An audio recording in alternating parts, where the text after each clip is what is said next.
Hello and welcome to the Fur Lab introductory and tutorial video. There's a lot to cover and I apologize for my chickens, but let's dive right in because there's a lot to go over. So what is the Fur Lab and what can it do for you? Well, over the last 4 or 5 years, I've created many tools to help in aiding my game development for my titles that I've released over the years. And I decided to not only improve them, but add many more features to them and tools to make your life easier and release them in a lab series of assets. I've already got some lab series packs out there, so be sure to check those out. And there's a lot more coming after this one. But let's talk about what this can do for you and what makes this unique compared to other fur shaders out there on the store. Well, this is not just for fur.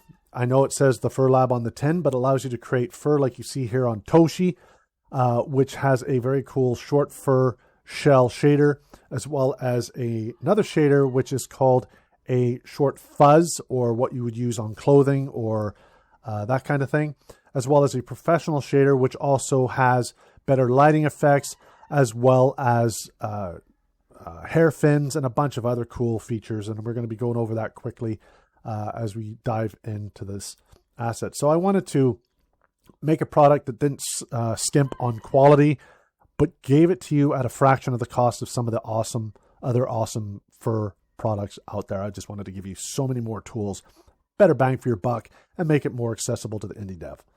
So here, like I said, this is Toshi, and Toshi is using the short shell fur shader, and using the Fur Forge, which is the tool for painting and doing all that kinds of stuff to the fur. I removed the fur from his face, his arms, his little straps here, his little button on his chest, as well as his boots. And I trimmed some of his hair and groomed some of it, and this is the end result.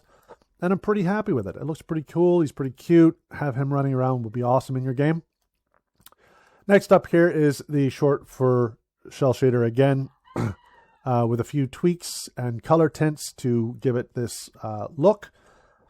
And then, of course, we have this guy here, which shows off the human hair card system, which allows you to create full hair on your characters right inside of Unity. But this guy's a hybrid. He has not only the human hair cards, he also has a short fuzz fur shader, which I use to thicken his beard and mustache here by painting stamps to give the hair and the beard a little bit more of a fuller look. But you also notice too the red on his beard, where you can have emissive materials, full solid colors, or gradients. So you can really make your hair look however you want. The power and the choice is yours. It also comes with my hair shader, which took me a very, very, very, very long time to get exactly how I wanted. And I'm using it in my latest title, Grimsgate. And it is a really cool shader, which solves all of the sorting issues and the transparent see-through sculpt issue that other hair shaders have. You can use the hair shader on the current hair card system that comes with this, or if you want, you can use it on your CC4 plus characters, as the shader works extremely well with that as well. So yeah, there's this guy, and then we have this guy here, which is a hybrid who has 2 types of fur in its stack. One is the short fur for the beard, the mohawk, his hair, as well as his boot cuffs here. And the short fuzz is used on his sweater and his gloves, as you can see here. And if you notice too, on his mohawk, he's got colors, and they're also emitting light or emissive materials, as well as using a alpha stamp to add some really cool details to it. And also a color stamp for his chest on his shirt. Now, the cool thing is too, is you can add your own alphas for your own alpha brushes for these kinds of stamps on his hair, and your own transparent PNGs for a color stamp, which you can stamp anywhere on your character. Now, just a word to the wise and a bit of caution. If you use your color stamp on a very small part of your UV, it'll use that UV's resolution, so you will lose quality of the stamp. It is a UV limitation, not a fur brush limitation. Just FYI, when you do UV map your characters, that you do so in such a way that you have enough UV space for these types of details. So I'm going to disable these. I'm going to show you a couple tools, and then we're going to dive right in by creating a very simple character, which can be used for all of the other ones as well. So the first thing I'm going to do is I'm going to drag and drop Toshi. Let's grab Toshi in here. Let's turn him around. Again, I apologize for my damn chickens. So we have Toshi. Let's take a look. See, this is what he looks like before. No fur, none of that stuff. And the first thing you want to do is you want to go up to Tools. Then you want to go to the Fur Lab and the User Guide. This is where all of the information is at your fingertips, so you shouldn't have any questions. And if you do, they are answered right here. Or you can visit my website at www.gearworksprod.com and shoot me an email or a support ticket if you're having issues, and I will reply as quick as possible. But back to the user guide here, this has absolutely everything, such as a cool quick start here. It tells you how to do it. Just go through this and read it. There's a lot to cover, but it's quite easy. Once you read this, you'll understand it. And the tools are pretty well self-explanatory, but we're going to go over that next. So then we go back to Tools. We're going to go to the Fur Lab, and we're going to go to the URP Setup Checker. What this does is it makes sure that your URP pipeline is set up correctly. It'll say pipeline's ready, silhouette fin features okay. If this is not okay, it'll ask you to add it. This is for the professional fur, which allows for silhouette fins to add thickness to your fur if you're using the professional fur shader that comes with this package. It sets up your graphics API to make sure that that's there. You know, works with DirectX 11 as well, but DX 12 is the default. As it needs a SM 4.0 or higher, which is more than adequate these days because everyone pretty well has that anyway. And it says here there's no wind zone and the no wind zone bridge in the scene, which is not true. I have it here. I just have it disabled. So if I enable this and I rescan the project, it'll say, okay, your scene's set up as well. So that's all you need to do is just make sure that this is done. It'll give you options if it is not set up correctly to fix it right here in the URP setup checker. So this is a quick way to ensure that your fur shader is ready to rock and roll. Next up, before I dive into the Fur Map Forge, which is the heart, the meat and potatoes of this, to create said wind zone, you can use this here, which will drag and drop the wind zone plus the bridge in your scene, which allows your fur to react to wind zone and turbulence and all that kinds of stuff. Or you could just leave that off and just use the internal wind force, which is all configurable on their shader. But the first thing I want to show you here is the Fur Noise Forge. The Fur Noise Forge allows you to create not only noise textures, such as your fur noise and your fur normal texture, but also clumps as well. So clumping is great if you want to add like clumps of fur or patches of fur that are irregular and not uniform. It adds a bit of flair and a bit of variety to your character. The fur noise is what gives your fur shader the detail. The fur itself, as well as the fur cards, take their coloring directly from your albedo. But what this does is it allows you to create the patterns for your fur to form on your characters. So I included this. It's got a lot of features. Just go through them, but you can literally create anything you want. So I'm going to just use value FBM as a example. I'm going to leave the default resolution of 512. You can set the bake set name to what you want or how you want to save it. Fur noise is the default, but you'll probably want to change that to match your naming scheme. You can even drag and drop the material if you want to assign it to a material, but for the purpose of this, I'm just going to generate this. So you can change these values, persistence, contrast, you can invert it, blah, blah, blah. You can even do combine modes too. Just mess around with it. Here, I'm going to create a density, and you'll see it's created a fur noise. So when you use that on your fur, it will use this as the pattern for the fur. So there's the normal map for it. And then if I generate a clump, it will generate the clump. But since I use the same values, it'll generate the same one. So if I change these to whatever and generate again, you'll see that it changes. There's different types. Like if you do a fur strand and you generate density, you can see that it generates like a fur type. And if you just mess around with these settings and values, you can get different results. So just mess around with it. And then you can use these directly on the Fur Map Forge, which I'm going to be going over next. But this does all the heavy lifting. So when you save it, it will save it to this folder, this set name under this folder, and then you can just use this material and the normal and the clump directly on your character. So I'm going to close this because I don't need any because I already have them. Now I'm going to select Toshi. And Toshi is just a single mesh, so he doesn't have any separate parts. If you have a character with a head and a torso, make sure that you, I guess for an example would be this guy here. You can see that he has the body and the head. So you want to make sure that you select the mesh that you want to paint to, not the root, but the actual mesh. And then it will set up that one only, and then you can set up the second one separately if you want more control that way. So we've got Toshi here. I'm going to go up to Tools. I'm going to go up to the Fur Lab. I'm going to go to the Fur Map Forge. And when you first open it on a brand new virgin mesh, like this guy here has no fur, you are greeted by a few things. Now, let's go through this one at a time. Step 0 or Step 1, Step A, whatever you want to call it, is full fur or empty mask. If you set full fur, whatever your coat or selection is down here, it will make the entire character covered in fur. Or empty mask if you want to just paint it in yourself. I recommend starting with an empty mask and going from there. The next up is the coat stack. This is where you can choose hybrids or single coats. So for example, here I have a single coat. You can choose from short fur, professional fur, clothing, fuzz, or if you just want fur cards or human hair cards, you can. Now the difference between fur cards and human hair cards is human hair cards, you have control of the color, the gradient, the emission, all that kinds of good stuff. Whereas the fur cards take the color values from your albedo, so they blend into your character when creating, say, animals with fur and fur cards to add volume, which is great for manes and longer hair sections, that kind of thing.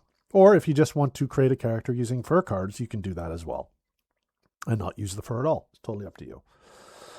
So if you want to go to a hybrid shell and cards, this is where you can choose your short fur. This is your first layer or layer A. You can have short fur shells, professional fur, or clothing fuzz. Clothing fuzz is great for like sweaters and gloves that I showed on that other character. So if you choose that, and then your second one is, do you want fur cards? Do you want human hair?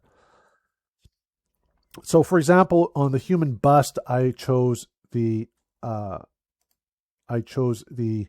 clothing fuzz because I just wanted some fuzz for the beard, a mustache, and for his scalp. And then I chose, so if I did that, clothing fuzz, and then I chose human hair, and then I created the system using those settings and went from there. So for the purpose of this one, let me show you this here real quick. The hybrid dual shell is really cool as well. It allows you to have two layers, layer A and layer B, which allows you to have different types of fur. So you can choose from any of the three that are included in the pack, and you can put it on each layer, and then you can have two different. So that's how I achieved the fluffy collar and boots on the body of the avatar and the fur nap or fuzz on the clothing, such as a sweater and gloves. I used a dual shell hybrid. For the purpose of this, I'm going to go to a single coat, and I'm going to use let's just use short fuzz or short fur. And then the next step, you want to choose the density. Now this is where the Noise Forge came into play, is when you created your noise material. This is where you would assign both of those. So I'm going to just choose nice fur as my noise. I'm not going to bother with the strand here. The fur length, I'm going to turn it down. Let's just make it 0.025 just for the sakes of it. But it doesn't matter because I have empty mask anyway. And then I'm going to enable snow just so I can show you that. So I'm going to choose my snow albedo. And of course the snow normal. All right. And then here you're given three choices. You can open the Noise Forge and create the noise that you create and then assign it here. You can just do it manually yourself first. Or you can build coat, which will build the coat, open the Noise Forge, and then once you do that, you can assign that, remember it said material, it'll assign that to the material, and then you can dive right into painting. So you can do it either, it's totally up to you. So once you have all of this set up and you're good, I've got the empty mask, okay. And then I click Generate System. It'll take a minute here, and then once it's done, you'll be greeted by two panels. The one on the left here is the painting brush panel with all your properties, your stamps, all that kinds of stuff. And then on the right hand side here are the layers, so you can see your character. So now if you want, you can just adjust this so you can see the UV underneath. You can also zoom in, and then if you middle mouse click and drag, you can really get fine-tuned painting. You can paint directly on here if you wish, or you can paint directly on the model. It's totally up to you. If you scroll in and out with your mouse button, you can make the paint size bigger or smaller. So I'm going to just zoom out here. You can also clear any of these current masks. So if you select a mask, you can actually clear it, and it'll say, are you sure? Just go yes, clear.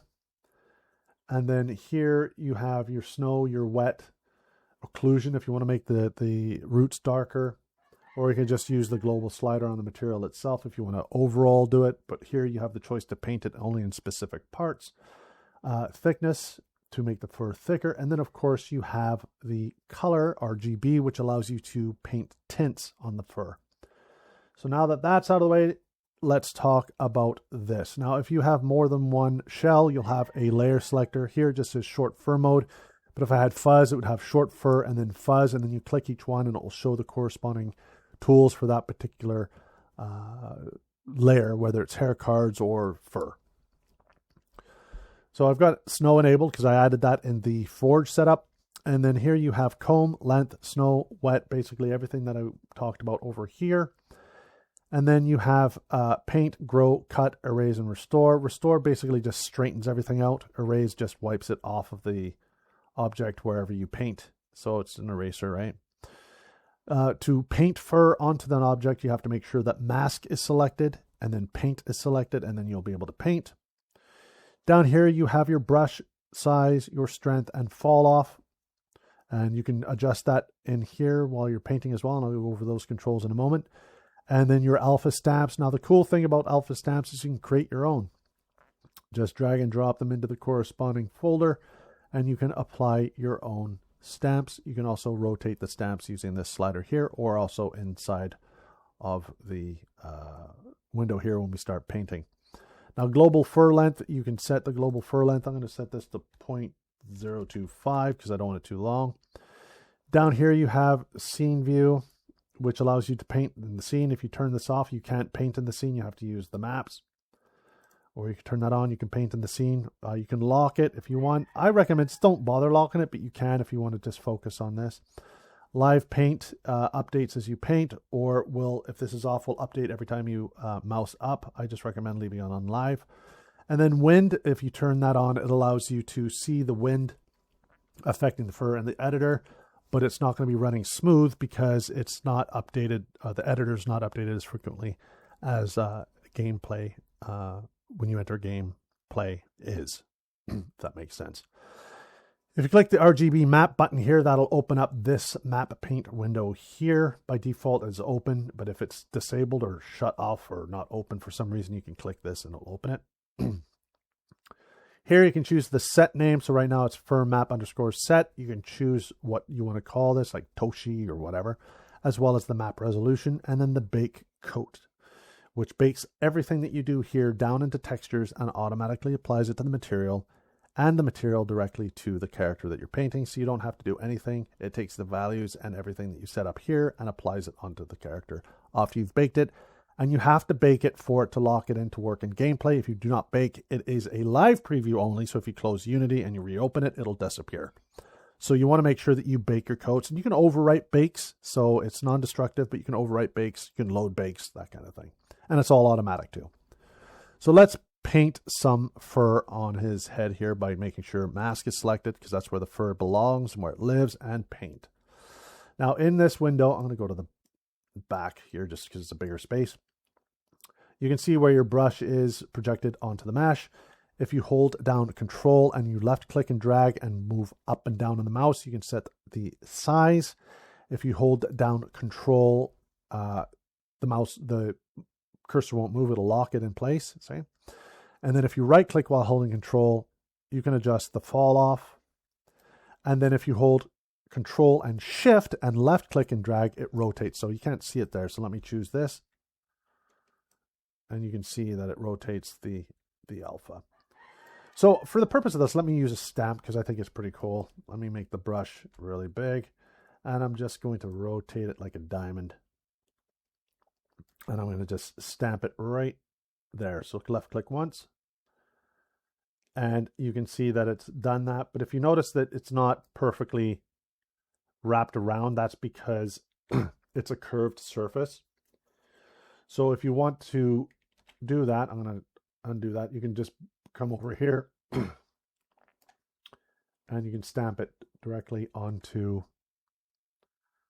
the thing here.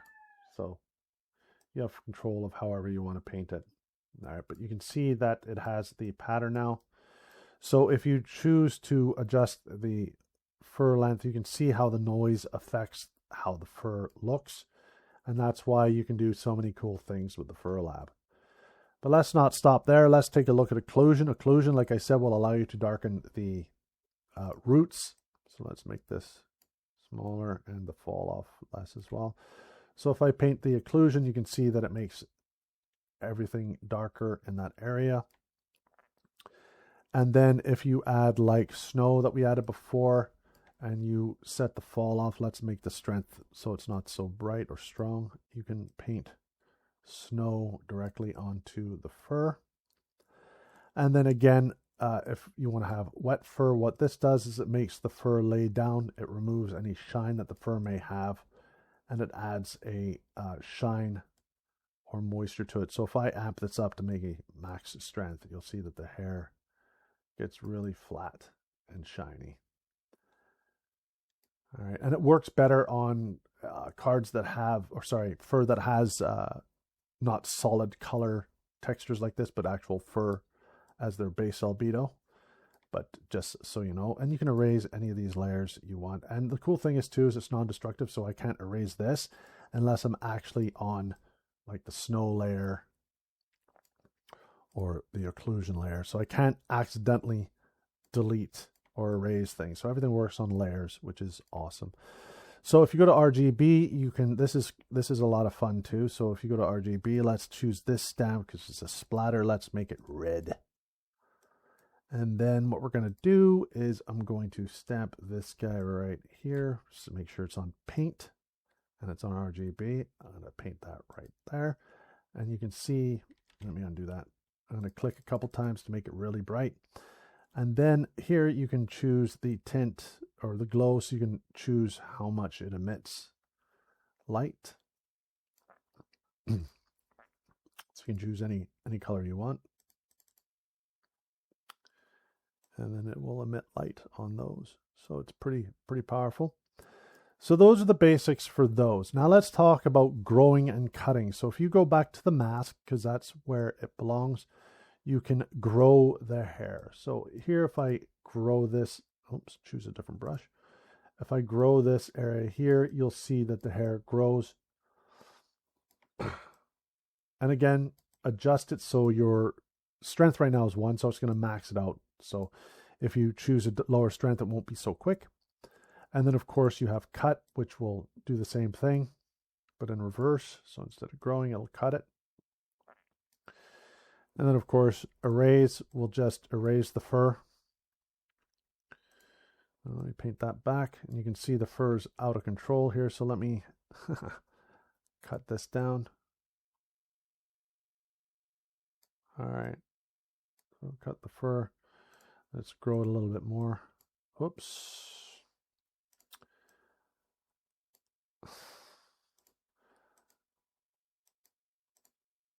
All right, so we grew that. All right, then what we're going to do is I'm going to take the comb, and this is cool because if you ramp this up a little bit, let's make this stronger, and you start to groom, it'll comb the fur in whatever direction you pull the mouse. You can groom your hair,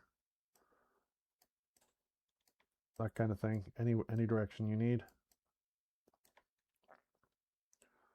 Global length. So you can really just do anything you want really with this. It's kind of cool. See? So Here you can erase the groom, and also I'm going to erase the fur. You can see that the tint stays there because it's actually painted right on the albedo. All right, so that's basically it for that. And then when you click bake, it'll bake it down, and then you can just have the character in the scene like I had with Yoshi. All right, so let's close this one. It'll say, hey, do you want to discard? I'm going to discard it because I'm not using anything on this character. So now if I select the character, it's set up already for another fur, but I'm going to show you how to change that. So if you go to the Fur Lab and then you go to Fur Map Forge, it knows that there's already a texture on there. It's going to give it a second to recompile. So it already knows there's short fur mode. So if you click modes, you can go back and then you can rebuild and change the system. So I'm going to go empty mask.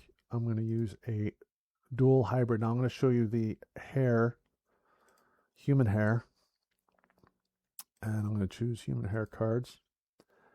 And an empty mask. I'm going to leave snow off. I'm going to just generate the system.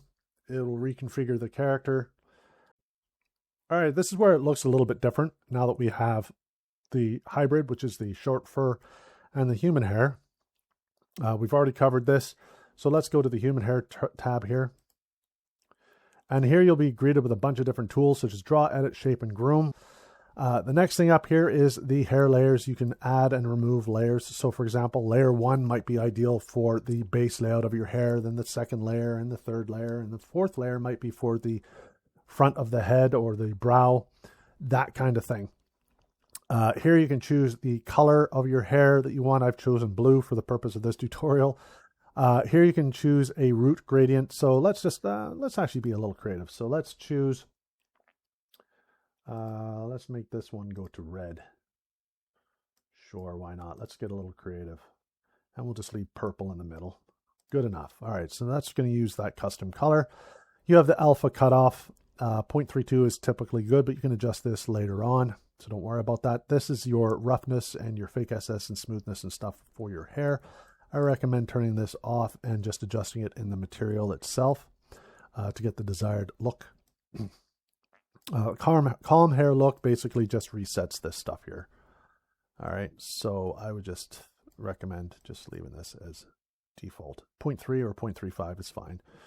Here you have your hair cards and your facial cards. So facial cards are for like beards and that kind of thing, as shown on the bust character. And then hair cards are your hair cards for your human hair, which are constructed professionally. They're not just alphas. They have all the other textures required to work with my hair shader, and everything is done in the background. You just have to worry about how it looks here.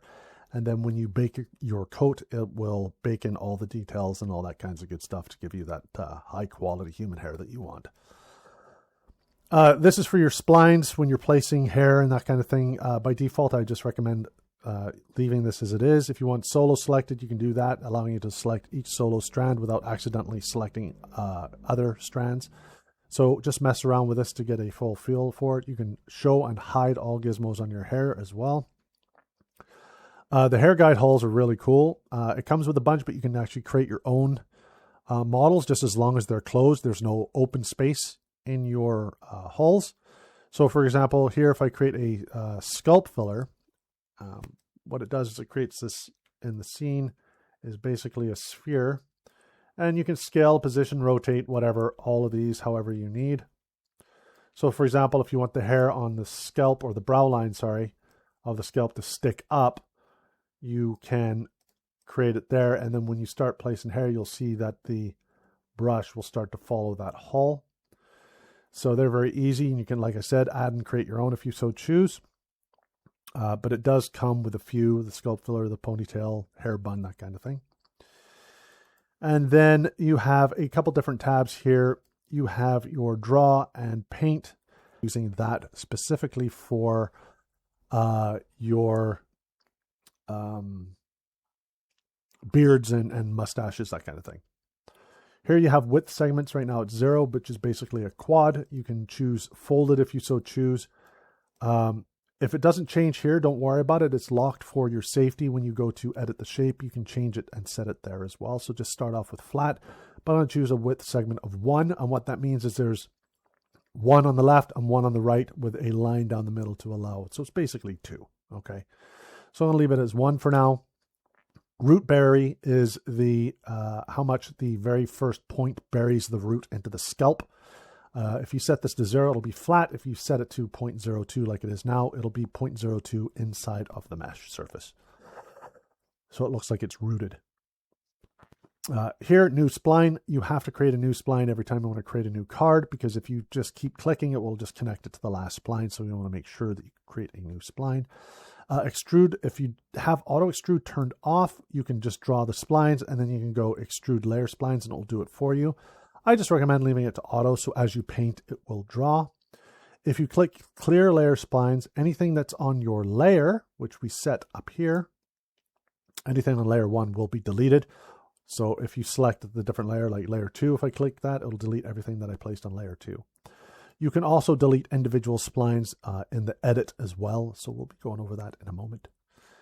And then down here at the bottom, we have the scene, live, all that stuff that we talked about in the fur.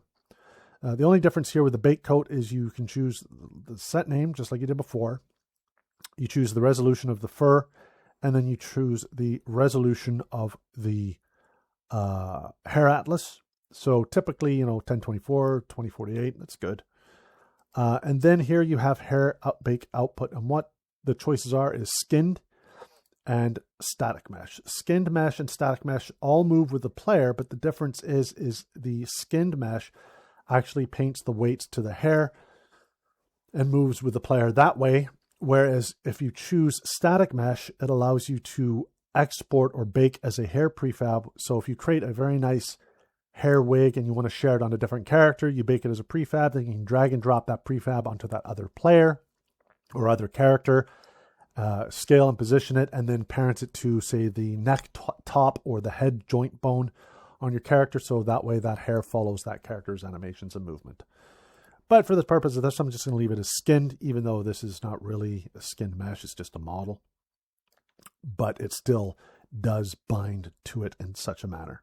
Okay. So now that we've done that, we can draw, but let's go over the edit, shape, and groom real quick. The edit allows you to change a lot of things, such as the offsets. You can duplicate offsets, you can smooth strength, that kind of thing. So when we actually have splines in here, you'll be able to choose the spline and then you can edit those splines. Okay, I'm going to show you that in a second. And then shape, again, when you created a spline, you'll be able to choose it here, and then you'll be able to adjust all kinds of values for that. So I guess the best thing here is just to create a strand. So if you hold Control, you'll see this pop up. If you click in here, it does nothing. But if you hold down Control and you left click and then move away while holding Control, you'll see this dotted line, and then you can just place your points. Now auto extrude is on. If you do not see it, it's because it's buried in the scalp, and that's because the offset is set to 0. You can choose it to have it created where it's slightly offset, but for the purpose of this, I left it like this on purpose. So now we've created one, so let's go to Edit, and here we can left click and select any of the points, manipulate, rotate, scale. So if you want to bulge, thinner, thicker, and any of these points, you can do that. I'm going to show you how to do that in a minute, but first let's rotate and move this out. And what happens when you see this move out, you'll see that the hair follows. So I'm going to go down and just make sure everything is good. You can see that the hair card is created. There's its point count and that kind of thing. So yeah, I'm happy with that. So edit allows you to literally move and, like I said, scale and rotate these cards however you desire. So once you get the shape, then you go, or once you get the general layout, you then go to shape, and shape allows you to adjust it even further. So if you scroll down, make sure you select the spline that you want to work on, or the hair. There'll be a list of them here. And here you have your root berry, so you can see it shifting the root down. But if you notice, it's really low res. So if you go here, this will allow you to adjust the segments for the global layer, for the entire layer. So if you have more than one hair card, it will adjust them all using this. If you want to select one strand of hair and alter that layer or that strand's resolution, just select the root, right? Select the root, and you can do that by just selecting here and then going down, and you will see a path segment. So if you move this up, you can see that the resolution gets higher. So typically 8 is quite good. So now if I go back up and I go to root bury, you'll see that it buries the very first segment of this. So now if I go back to edit, because you cannot manipulate or move these points unless you're in edit.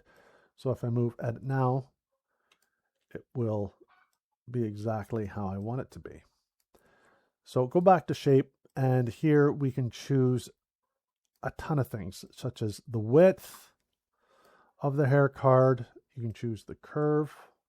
So you can have an inverted curve, you can have it down, so you can really adjust absolutely anything you want. You can have it as a wave. Here, let me move it so you can see it better. So you can have like a wave. You can have it zigzag. If you have like quite a bit more polys, you can have it twist. Right now it's very low poly, so you probably want to use more, but you can give it a slight twist if you want, like something like that. So let me zero out the curve or the curl, and then the twist is from base to tip. Okay. And then here we have the bulge in the middle.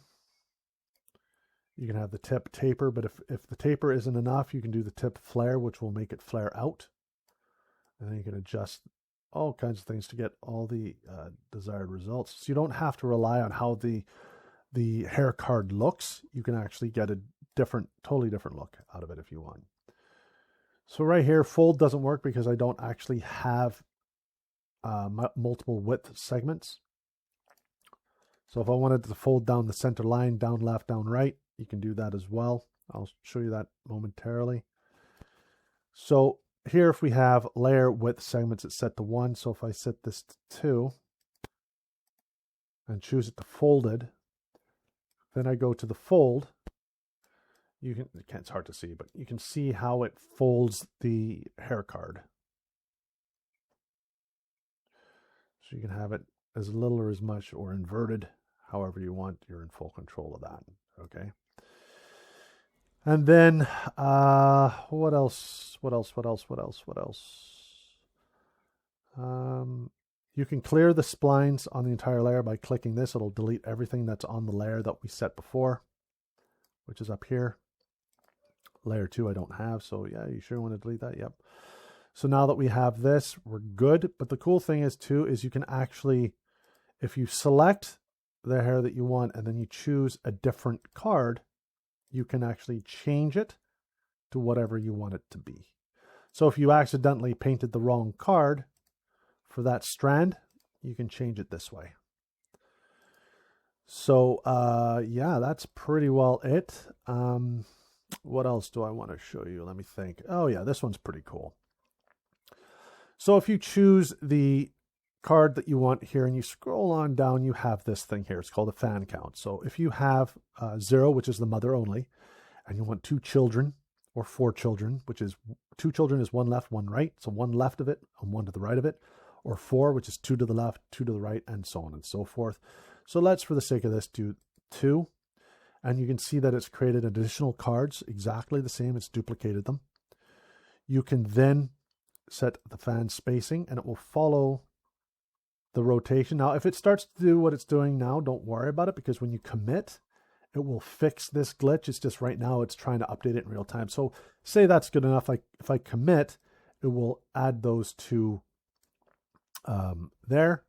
And then again, if you go back into edit, you can then choose those new splines and you can reposition them and do whatever you need to do to them. So I guess just to show you an example is if I grab this one here and I move it, you can see that I can really kind of do whatever I need. If I need to make it longer